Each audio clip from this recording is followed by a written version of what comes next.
Hi there, and welcome to the Alberta Update. And look at what's happening in your province. I am your host, Bruce McAllister. Thank you for being with us today. Today, Premier Danielle Smith will join us. We have lots to talk about. Ottawa's plastics ban, the federal electric vehicle mandate, and the latest on Alberta's economic outlook heading into 2024. Minister of Transportation and Economic Corridors Deborah Grecian will pop by with some very good news for Albertans. And Municipal Affairs Minister Rick McIver will be here. We will chat with the minister about some funding changes to municipalities and discuss some developments on the housing front as well. All that and more straight ahead on the Alberta Update. Here to kick it off, though, is the Premier, and we're going to start things off with some positive news. First of all, we say good day. Premier, thank you for joining us. Hi, Bruce. I see our credit rating was upgraded, and that is very good news. It would seem that your strategy to invest and pay off debt is working. Well, I think it's important to know just how significant that is, because when we get a higher rating, it means that we pay lower interest charges when we go to renew our debt. And we've got a lot of debt being renewed over the next 3 years. You have to remember, a lot of debt was racked up under the Notley years. But we got up to nearly $80 billion worth of debt. In fact, more, because we ended up paying $13 billion down last year. We want to make sure that the debt is on a permanent downward track, ultimately having in the line of sight to be debt free again. It's why we've put 50% of all surpluses are going to go towards debt repayment. And I'm glad to see that the credit rating agencies are noticing, because when that $26 billion comes up for renewal, obviously we don't have money sitting in the bank to pay it off. It is sadly going to have to be renewed at higher rates, double the rates that we did initially. It's going to increase our finance charges, but we'll get a little bit of a bonus that will have lower rates. And so a little bit less in interest, which means we'll have more money to be able to meet our commitments to Albertans. Hey, another week and another whopper of an announcement from the federal government. This time, it's the electric vehicle mandate. They want to get us all off of gas-powered vehicles, and they want to do it in short order. Premier, is it even possible what they're proposing? No, it's not possible. And everybody has said so as well, which is the thing I find so remarkable. It's like everybody is looking at the naked emperor thinking he has clothes and nobody wants to say it. Well, as you know, I am not afraid to speak truth. And here's the reality that we face. One is that not only would it be impossible to ramp up the production to that level. That's one thing you have to keep in mind, is the entire country buys about 1.5 million cars a year. So you're talking about ramping up the level of EV production so that 20% of that volume in 2 short years is going to be electric vehicle. That's one reason why I think it's going to be impossible.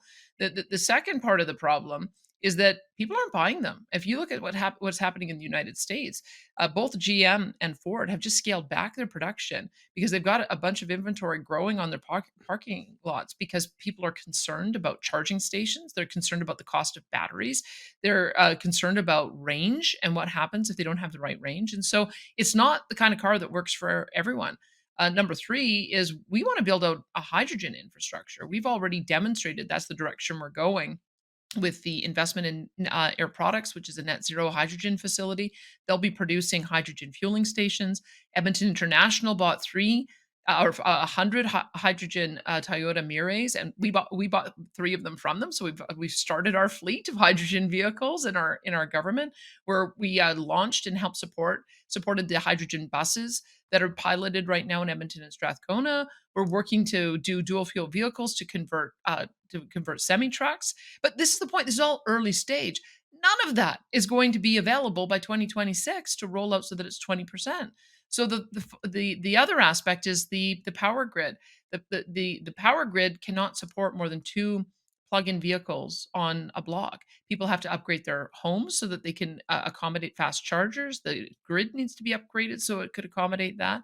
And in addition to that, think of all of the cost associated with the batteries that are needed to make sure that we can continue with this kind of volume.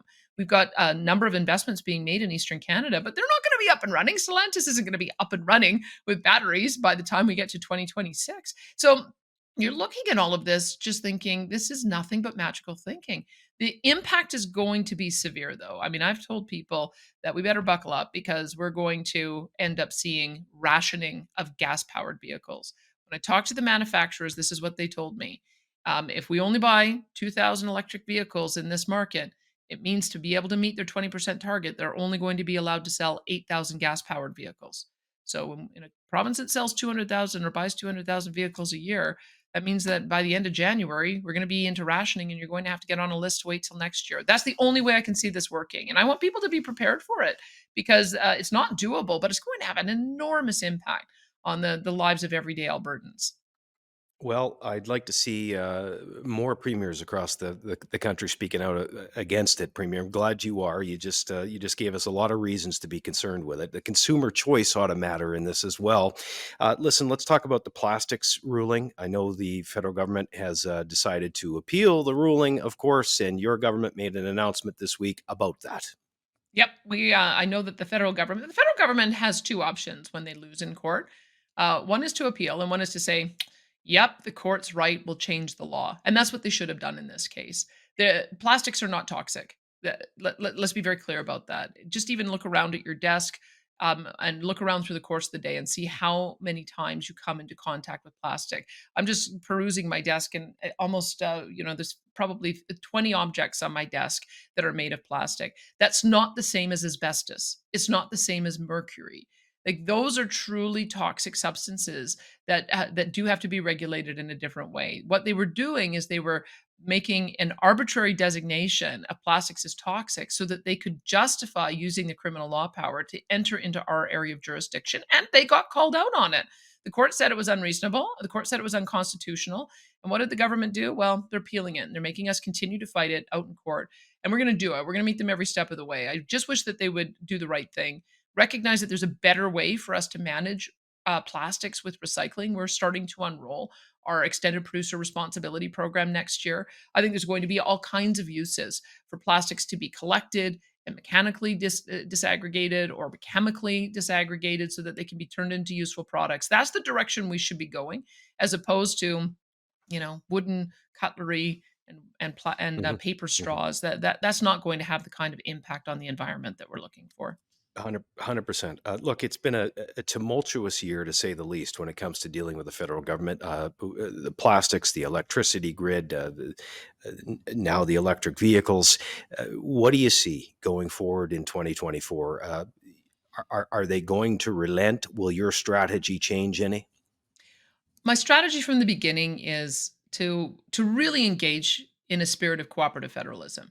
I talked, as I've said to you before, I have always talked about how we want to align our carbon neutral targets to 2050, work with the federal government where we can, and we have been able to. I mean, there's exciting things that are happening. Our net zero hydrogen is going to build out new transportation fuels. Our net zero Dow petrochemical plant is going to create a whole new stream of petrochemical products and plastics that are net zero. Heidelberg's net zero cement facility will be the first in the world, and it will it'll eliminate the CO2 emissions for a major construction material. We're hoping to be able to get a net zero steel plant as well to help with additional decarbonization of construction materials. And those are really practical things that we can work with the federal government on. We know that our friends in Saskatchewan and New Brunswick and Ontario are pursuing small modular nuclear, and so we want to partner with them on that. I think that there's an appetite now to see if it will work in our market. And we're going to continue building out the hydrogen infrastructure as well, so that we can offer more alternatives for zero emissions vehicles for our citizens. But why not work collaboratively? This is what I'm just scratching my head over. Why does the environment minister continue to make unilateral pronouncements in our area of jurisdiction that are clearly unlawful, clearly in violation of the Constitution, clearly harmful to consumers, and get away with it? So I would say that I will have a constructive relationship with those federal ministers that want one. But I can tell you, I've already determined that Stephen Guilbeault is not one of them. He's an ideologue. You have to remember, like, he climbed the roof of our premier, Ralph Klein, as an advocate when he was an environmental advocate. Extremist. I mean, I guess he still is, but we also had him climb the roof of the CN, or climb the CN Tower. These are the stunts that he pulled. It's kind of appalling, really, that somebody who has that kind of history was made the environment minister. And I don't think he's even issued an apology to our province for how he disrespected our former premier. So I have to tell you, I had hoped that with the passage of time, that he might have moderated, might be somebody that we can work with. But I think the only way we can reset with the environment ministry federally is to have a change of minister. I've been pretty forthright about that. I think you can't deal with somebody who's as ideological and as disrespectful as he is.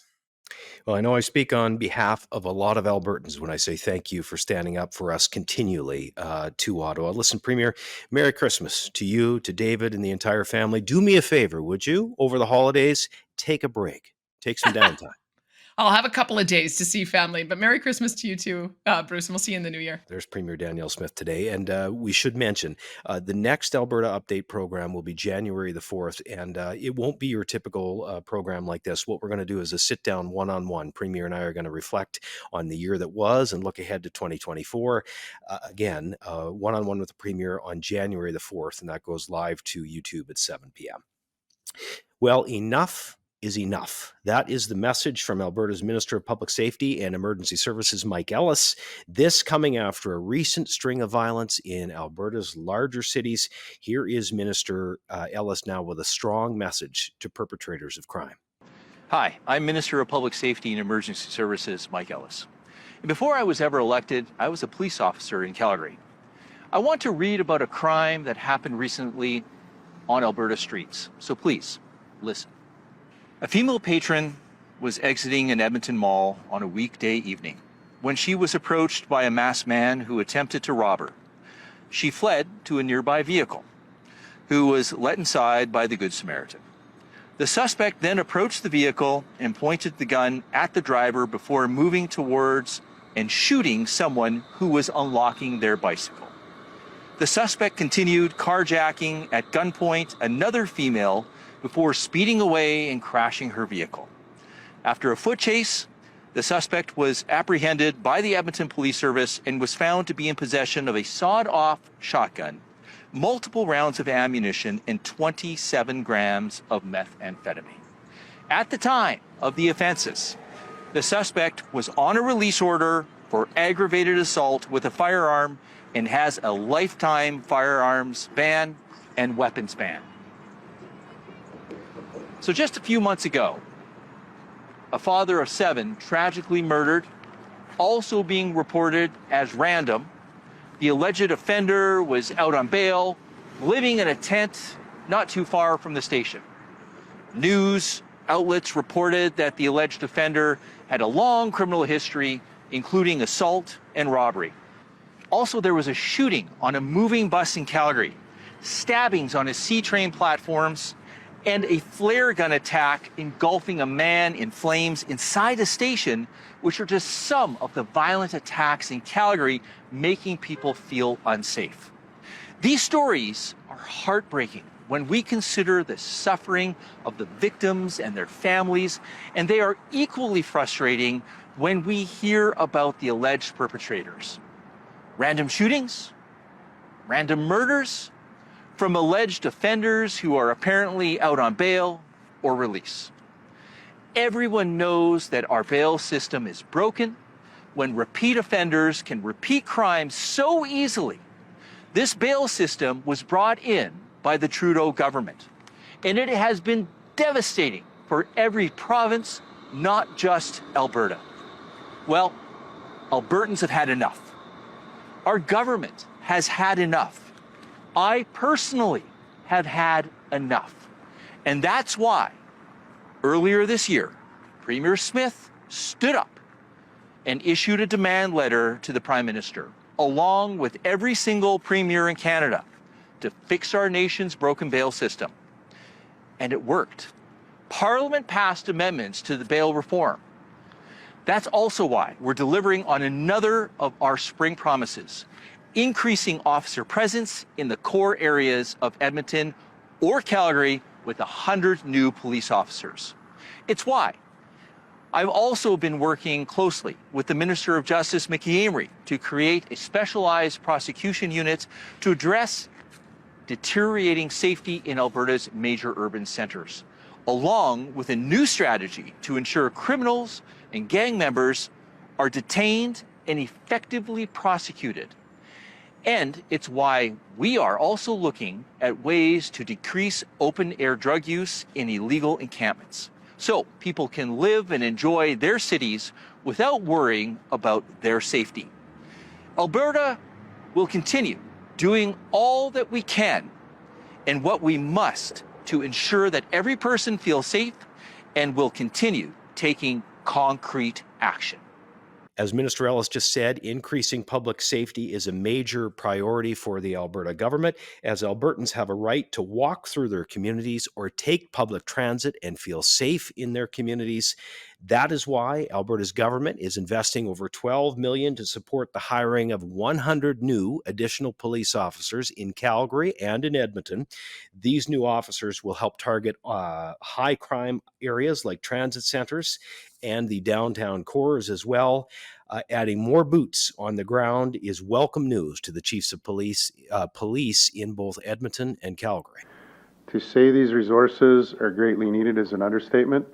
In the past year, we have watched violent incidents, as I mentioned, like weapons, firearms, knives, increase at an alarming rate, and this is not welcome and must be addressed. The addition of these new officers is going to help us to create several new teams in the city whose primary role will be to focus on individuals involved in committing crimes, obviously, but also on those high systems users across our city.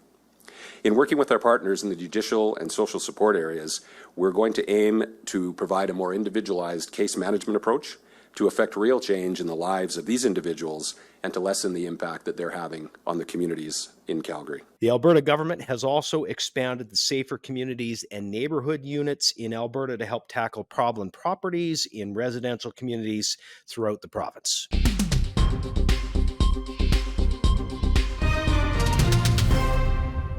Great news for Calgary drivers, as the last phase of Stony Trail is now open to traffic. The West Calgary Ring Road was the final piece of the project. It has been completed ahead of schedule. And joining us now to talk more about this major milestone is Transportation and Economic Corridors Minister Devin Dreeshen. Good day, Minister. Good day, Bruce. It's great to be on your show again. Great to have you. Listen, how does it feel to have this behemoth of a project completed?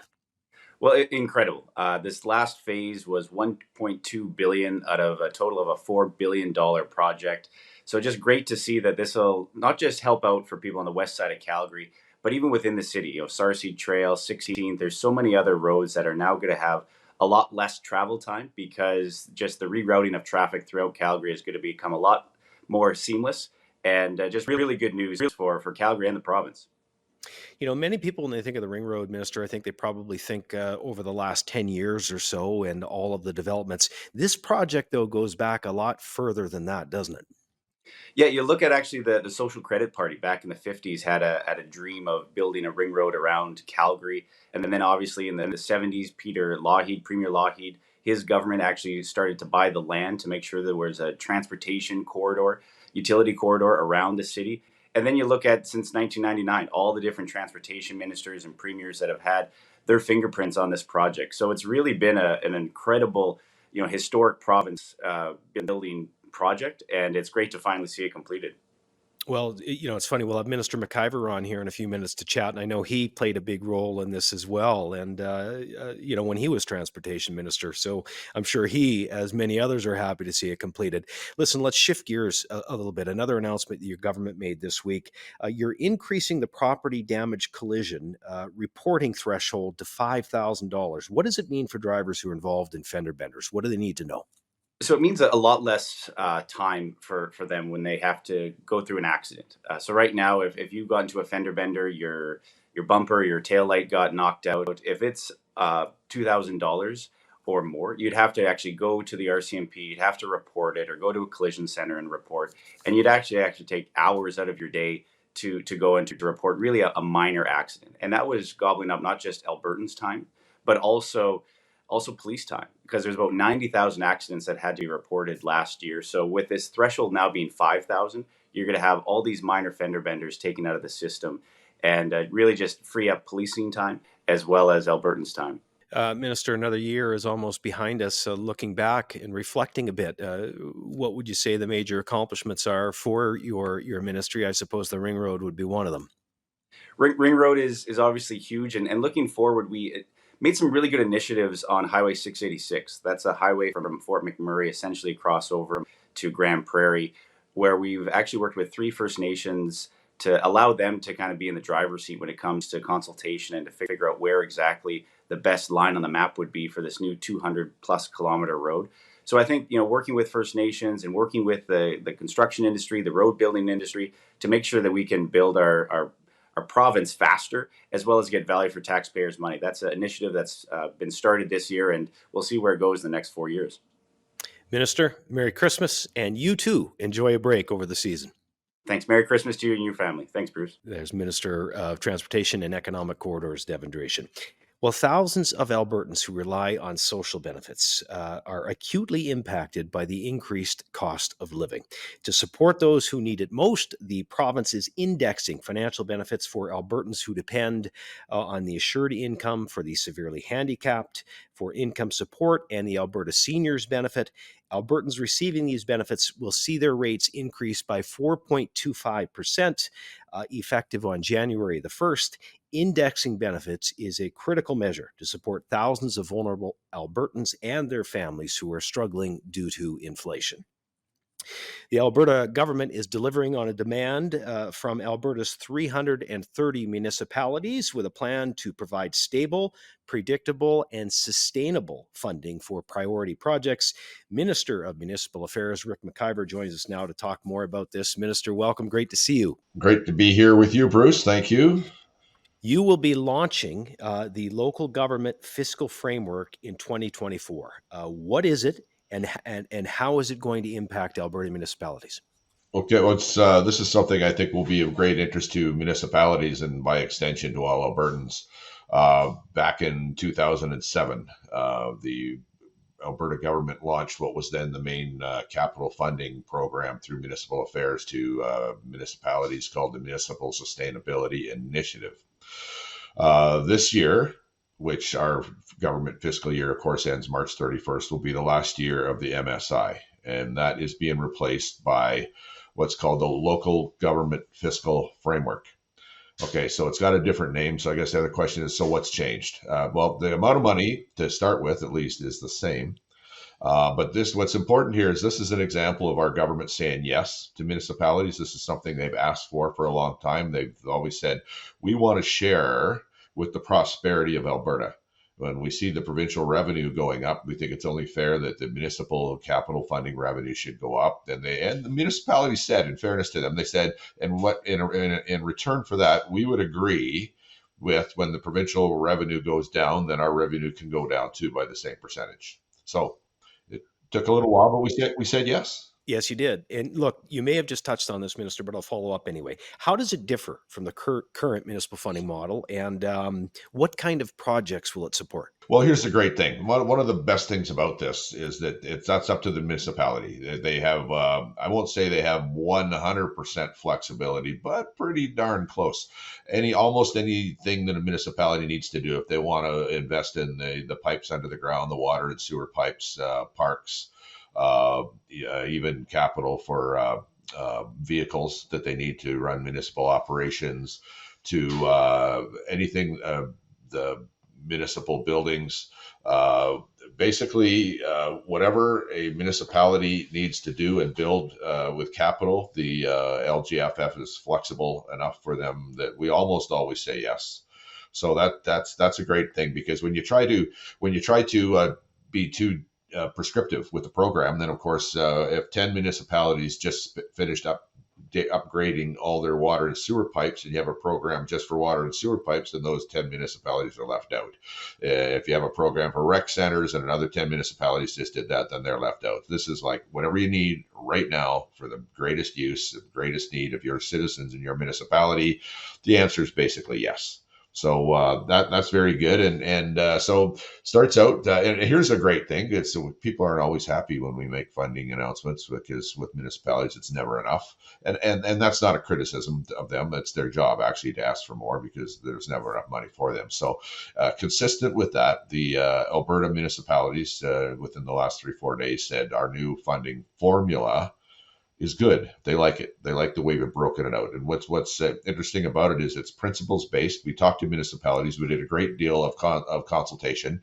So it was different weightings for different elements. One for population, one for capital assets, one for kilometers of road, one for how old your capital assets are, because as they depreciate, they need fixing sooner. And so they did say they wanted more money.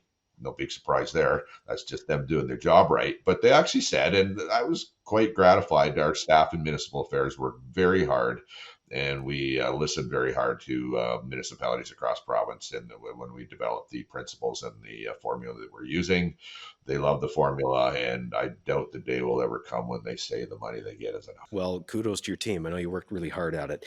Hey, coming out of the first meetings, Minister, first ministers meeting, easy for me to say, in Halifax this year, the Premier made some comments about the Fed staying in their lanes when it comes to dealing with cities. What did she mean by that? How are you going to make sure that happens going into 2024? Well, you know what? Under the Constitution of Canada, and I'm not a constitutional expert, but in broad terms, I feel comfortable saying that the municipalities are not recognized in Canada's Constitution as an order of government, but we provinces, Alberta certainly does recognize them as an order of government. So we create legislation that they operate under the Municipal Government Act, but they're still subject to the legislation that we put in place.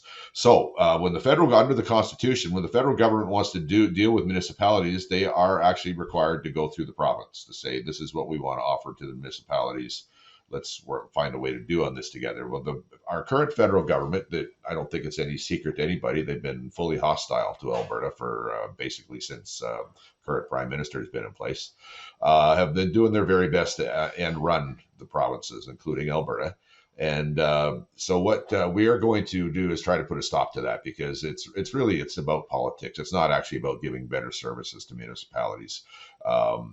Everybody wants to do that. So Quebec is a model that we won't follow exactly, but we'll use as a good example, is that they've just made it illegal for municipalities to deal directly with the federal government without their approval. So we will do something probably similar in the spring's legislative session. And again, it's not about giving municipalities less support. We hope it'll give them more support.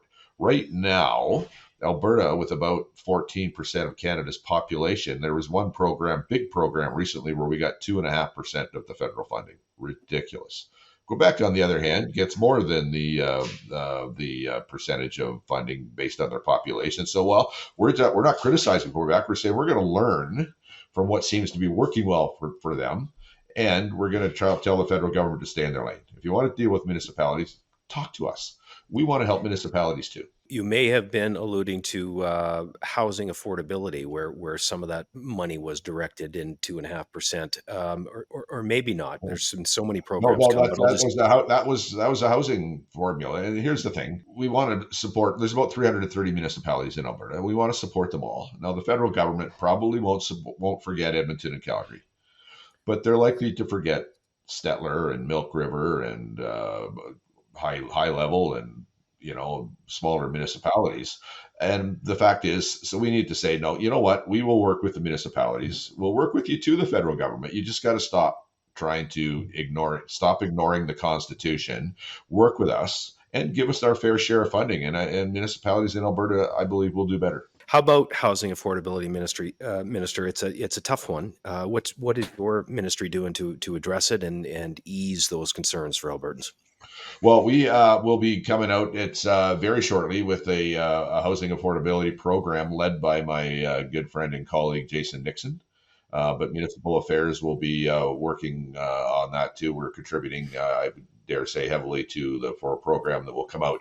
So our job is a couple things. One is to make sure that the red tape is out of the way, that approvals happen faster, that when somebody comes, because here's what we believe we know, is that we need, just in Alberta, in the next 10 years, 130,000 homes on top of what we already believe will get built. It's not mission impossible, but it is a big task. We need to get busy. So our job is to make sure that to work with municipalities to get more affordable housing approved, And maybe that's also working with the building industry and bringing them and us and the municipalities together to say, how can we deliver these homes that Albertans need, both affordable and attainable, and get it, work with them, get it done. We're looking at tax incentives to somebody's going to build affordable housing to maybe give them a holiday on some of the taxes they pay for a period of time to incent them. This is the details will all be announced here shortly, but it's a big effort. All hands need to be on deck to get this done. We're going to work closely with municipalities. We're going to do it with them, not to them. And we are going, and the same with industry. We're going to work with them and say, look, come to the table. You said you want to help. We believe you. So let's actually get together. And of course, I don't know, when you're in separate rooms, Bruce, people say, well, they're the problem. They might say the province is the problem and the industry is the problem. The industry says the cities and the province are the problem. And so once everybody's in the same room, you find that you can get past those things and solve the problems and actually get on with the job. Listen, before I let you go, Minister, what's going to happen in the McIver household over Christmas? Are you gonna tickle the keys to that piano I see behind you? No, I won't be playing any piano, but I'll be very happy to have kids and grandkids over and many friends over for some food and entertainment and just enjoying each other's company and some time not going to work for a few days. I love my job, but time off is pretty darn important too. You bet. You enjoy. Merry Christmas to you, to Christine, to the entire family, Minister, and we will see you in the new year.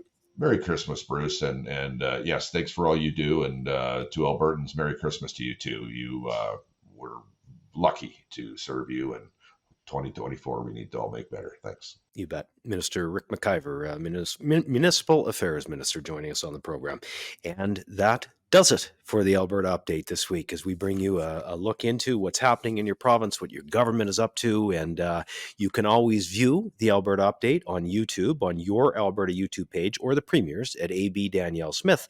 Make sure to subscribe by searching Your Alberta or AB Danielle Smith on YouTube, then hit the subscribe button.